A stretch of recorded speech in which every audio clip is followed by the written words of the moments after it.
I'm going to put tape out about every 10 feet, and that allows me knowing that I'm 13 feet out from the standard, and I'm going to put kind of a line so the athlete knows to kind of run down that straight line. And so for me, putting it every 10 feet,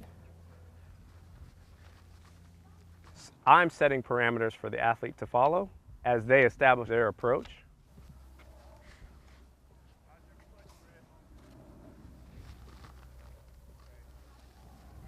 Now, once we've got kind of the tape down, what I like to use is I like to use cones. And what the cones will determine, and I put them out about 6 inches out from each piece of tape I put, making sure that the athlete is establishing a curve that's not too deep or too shallow, okay? The reason it becomes important that we have a curve that is ideal is if we have the curve too deep, meaning it's too down when they're running down and they tend to get deep in the curve. They tend to get closer and closer to the standard and make a line when they create that's going to be tangential to the curve straight down the bar. So then they're going to have to clear much more bar because they're coming at a wider radius. If the radius is too shallow, that puts a lot of torque on the ankle. And the athlete, when they do that, they're going to find ways to cheat that radius either by stepping out or planting their foot almost like in a direction that's really bad for their ankle. So we want to find the proper radius so that the athlete can establish how they're going to come out from their curve. So I'll take the athlete. Again, we got Ricky's takeoff spot. He's going to stand at it, turn around like he's going to take off. Okay?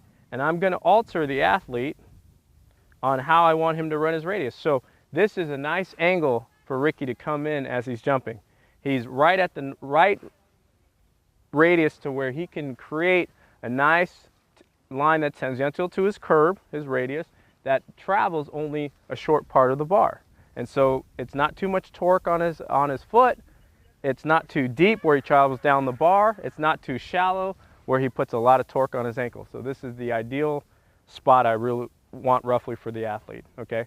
From there, as a coach, all I'm going to do is I'm going to walk out, okay, and the athlete's going to stay there, and I'm going to walk back out here and establish my curve. So I know that the athlete, okay, I can see the curve in my mind that I want the athlete to run.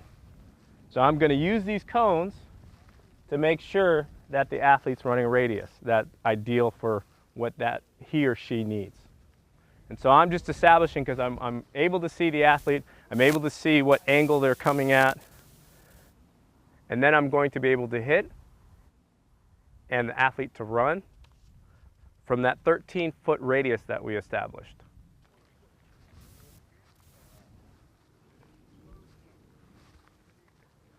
So what Ricky will do is he's going to run this, and most of the time at practice he would run this 5 to 10 times. As a coach, you're going to stand roughly where his 10-step mark would be, or his 5th left for him because he's a left-legged jumper. And so what Ricky's going to do is he's going to run out and he's going to establish his approach. Now, when you're teaching the athlete to kind of do this, you're also teaching, it's a little different because what happens is when you're running out, sometimes someone will argue that it's hard to accelerate onto a curve and it's easier to run on a straight. Okay, so but obviously we check it for accuracy. So Ricky's going to run out and he's going to run 10 steps. You're going to just count his lefts. So there's 1, 2, 3, 4, 5, and he did a little pop-off that time. So as a coach, you mark that spot, okay, and again, you have the athlete do it about 5 to 10 times, and then once you establish that, you have the athlete then start from that approach.